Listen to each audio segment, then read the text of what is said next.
Welcome back to part 2. My name's Charlie Burton. I'm interviewing Amanda Wishart here about her trading. We were just exploring in part 1 about her history and how she's got to where she is right now. So let's just go back to that, Amanda. So we'd got to 2017 and you had you've had this revelation, really. You've had some therapy and you've ignored my advice of quitting, but your stubbornness and your tenacity has brought you through that, and you've said, well, maybe if I don't just do what I do, with all the self-sabotage, and I just follow what someone else, what you do or whatever, then that might help me. And that's what we agreed. Yeah, and I didn't want to let you down as well after all the time you'd spent with me. Well, that's very kind of you to say that, but you know, I just was, you know, I was having to have some therapy myself on the back of that. So okay, so we got into there, and then you'd made a bit of money, and so last summer, the summer of 2017, you decided, right, okay, I'm making a bit of money now, because all I'm doing is following a bit of what you're doing. I'm going to trade with my larger pot. So you've got £200,000, which not a lot of people have. A lot of retail traders don't have that. And I just want to make it clear at the moment that the reason you've got that money is because it was an inheritance, from years ago. So that's how you've had that cash. So it's a nice position to be in. And I remember we discussed before about maybe you just sinking it into a property and just buying another buy-to-let or something like that. But again, your stubbornness was like, no, I think I can make more money from this. So you put the 200,000 into a trading account, and then you started trading it. Yeah. And okay, so where are we at now? Well, 14 months later, I'm up by 68%. 68%. So you've made a roughly 135,000 £135,000 on your £200,000. And what you've been doing is I've been insisting that you take money out, haven't you? So you make a certain amount. Your capital grows, and then you withdraw it, don't you? Yeah, each month. Each month, is it? Oh, okay. I didn't know how often you do it. Because I've shown this on YouTube. I've shown your account on YouTube before, and the damn YouTube followers, we've got our trolls out there saying this person isn't real. Well, here she is, sat right across from me right now. So she is real. And so, okay, let's talk about how you're doing it. So yes, you're following what I do, but it's not just what I do, is it? We have an app, and I do a regular session on a Monday night. So if I'm on a Monday and I'm saying, okay, pound yen's looking like this and something else is looking like that, you'll just go off and trade all of them, won't you? If anything that I say, yeah, I like that, or I like that, you'll just pretty much trade all of them. So that's the difference. I won't necessarily trade all of those things. I'll be saying, oh, I'm just going to trade this one, but yeah, this one's okay. But you will. So how do you go about trading all of those? Just by trading a small amount with each one. So, for example, I think I'm in about 10 different trades at the moment. And yeah, just take your advice, really, and follow all the ones that you've looked into. So, but that's the point you're making. It's actually, you're not taking big leverage.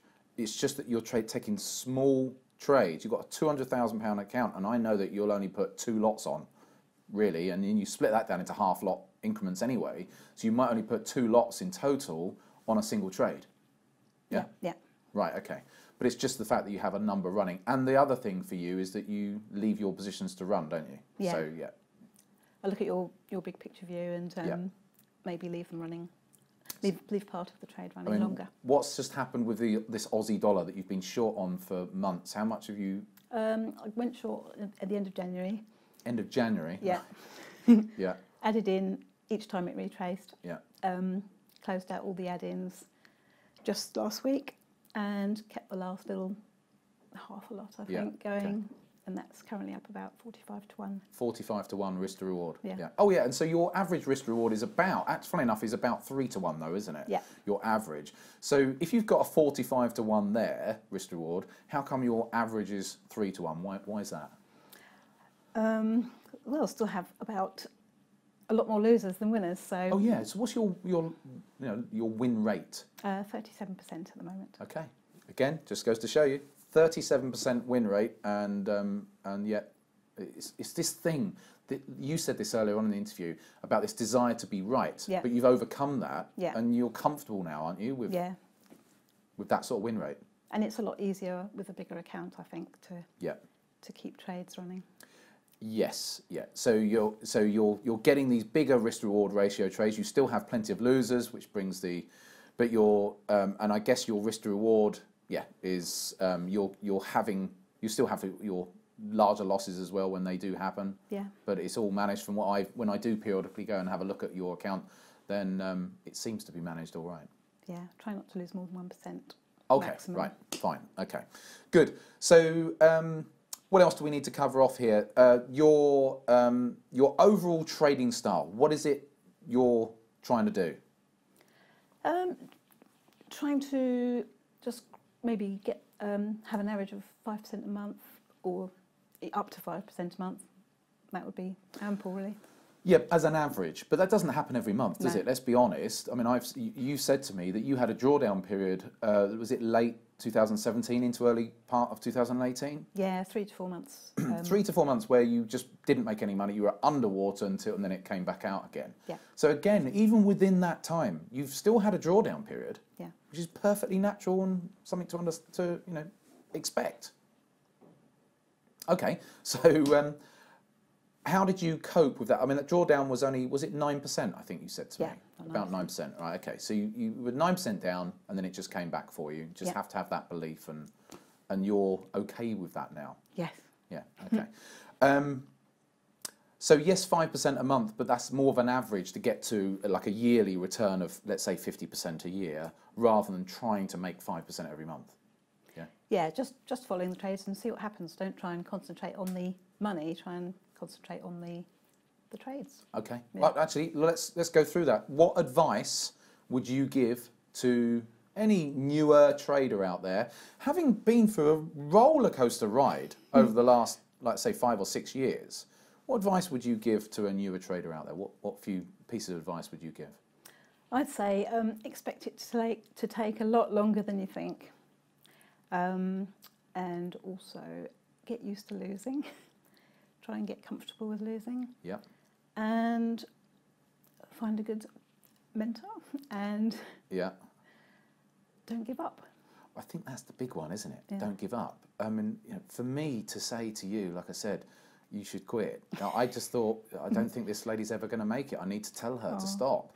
But you didn't. You carried on, and you did everything that we sort of asked of you. You went and had therapy and all these things to try and help you.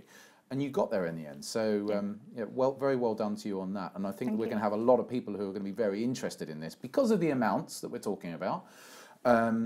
But nothing changes. You're just taking a small salary out of this, aren't you? You're not going off spending it all. No. No. So you're still being, your normal self. Yeah. What are you trying to do at the moment then? You've retired. So you're potentially a full-time trader, but you're not full-time in front of the screens, are you? No, I just want to carry on doing swing trading and just spend the time doing enjoyable things. Yeah. No, I don't have to work. Okay, perfect. Well, Amanda, thank you ever so much. I know you didn't want to come on here, and I had to bully her to come on and do this interview. So thank you ever so much for coming on this interview today, and I'm sure it's going to be very useful to a lot of people. Thanks very much, Charlie. That's all from me, Charlie Burton. Trade safely out there.